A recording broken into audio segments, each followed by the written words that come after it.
I am in Castalian Springs. I want you to imagine with me as we travel back in time to 1798. I'm standing at historic Cragfont. This was the home of General James Winchester.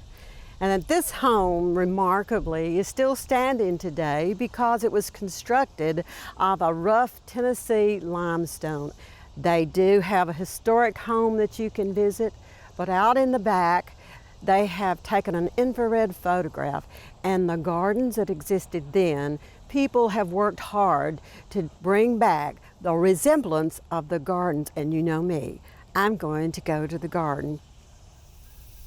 This is a garden of year-round interest. We happen to be here in late summer. We still have the sound of the insects, but I'm visiting with Chalice. And Chalice, this is a beautiful location here. Tell us why Cragfont is on this site. Well, General Winchester chose this site because it was up on a bluff, and also you can see it's a beautiful vista. It's also on a creek, Bledsoe Creek. Right. And he had access for the tobacco farm. He was friends with Andrew Jackson.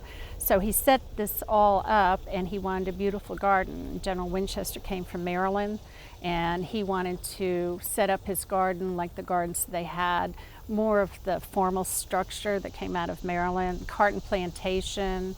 So he was looking at something like that. That was big scale. Can't you just imagine, what would they do out here in these gardens?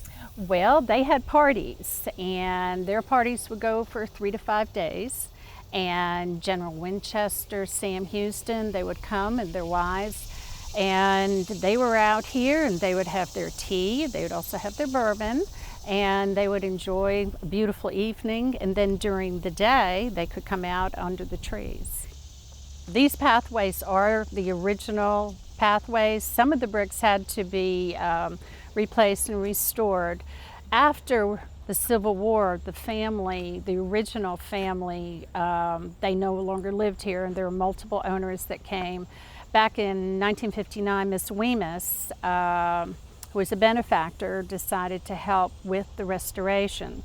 Her, one of the heirs, a Mary Winchester White, donated a lot of money in the 70s, and they brought in infrared cameras to set up to find out where the original beds were, and that's when the restoration of the garden really took place. Isn't that exciting to know that they could site it right where it was? If the house is there and we could reconstruct somewhat.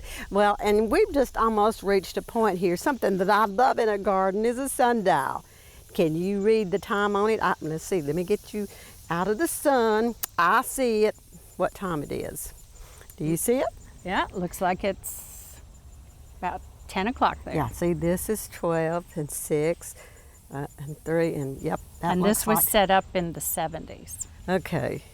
Well, right here is one of my favorites, the perennial begonia. One of the beautiful things about this for a gardener that's not familiar with it is the color underneath the leaves and how it's beautiful this time of year. Well, we have a lot of weddings and events here, so we try to maintain color all year round. We have the hydrangeas, the dogwoods, we have tuberoses. The Sumner County Master Gardeners maintain this with the support of the Board of Directors of Cragfont. Isn't it wonderful when you can walk down through an alley like this, and you all have used... We have 14 crepe myrtles, and it sets up a beautiful canopy. Yes. After brides have had their wedding, they come back here, and a lot of the guests can enjoy an evening stroll through it. And you know, as we look at these, the bark has already started to exfoliate off of these crepe myrtle, and it's revealing a red, and the blooms are white, and that's why I think it's Natchez, which is a great one. And these have also been pruned the correct way. I see no knuckles, and they're pruned up so you can see through them and don't have to see over them. I just love the garlic chives blossoms this time of the year when there's really not many other things perhaps blooming, and you can walk by and get the fragrance too. Now, I hear a relaxing sound of water here. Tell me about this special fountain. Well, this special fountain, it is in honor of Eugenia Kimber, who is a master gardener, and she was out here in charge of it, in charge of the garden for about 11 years. And so we decided that we wanted to honor her with this, and especially in this really pretty section of the garden. You have the Rose of Sharon, you have a balloon flowers. That's so beautiful. In the beginning of the summer, herbs. We have daisies, we have the herb garden here. Flock. Mandevilla are over there, so we tried to have it just really pretty. Chalice, I do like this, the walkways in here. And what is the shape over all of this bed? Well, this is an oval bed that was set up. It's divided into 4 quadrants. This is our Fragrant Garden. We have roses, and the most exciting thing are the tuberoses. I have to say they are exciting, and I don't know that I've ever seen as many. Of course, now this zone we're in is sometimes kind of on a divided line. What do you do to preserve all of these tuberoses? Well, I would say we dig up about half of them and we take them home, and then when we leave the other ones, so that way if we have a really bad winter we can bring them out.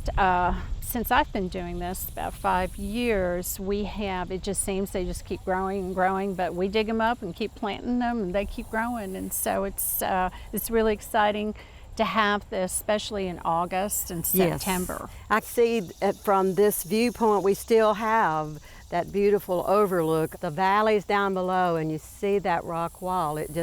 It's calming, isn't it? Oh, it is. It's very peaceful out here in the fall when the leaves start turning. It's just really pretty, and of course really this garden is pretty practically all year round. We do have magnolias, we have boxwood, so even in the winter you have color. Yeah, and another fragrance plant I know you have in here are peonies, which are cut down, but they put out that same delightful fragrance, don't they? They're beautiful in May. They are just huge, and you can make bouquets, and it's really pretty. I hope I've introduced you to a new place in Tennessee today. Castalian Springs has the Cragfont Mansion. It will be a new place for me. They're open April the 1st through November, and even have a Christmas open house. Enjoy Tennessee and its beauties. For inspiring garden tours, growing tips, and garden projects, visit our website at volunteergardener.org or on YouTube at the Volunteer Gardener channel, and like us on Facebook.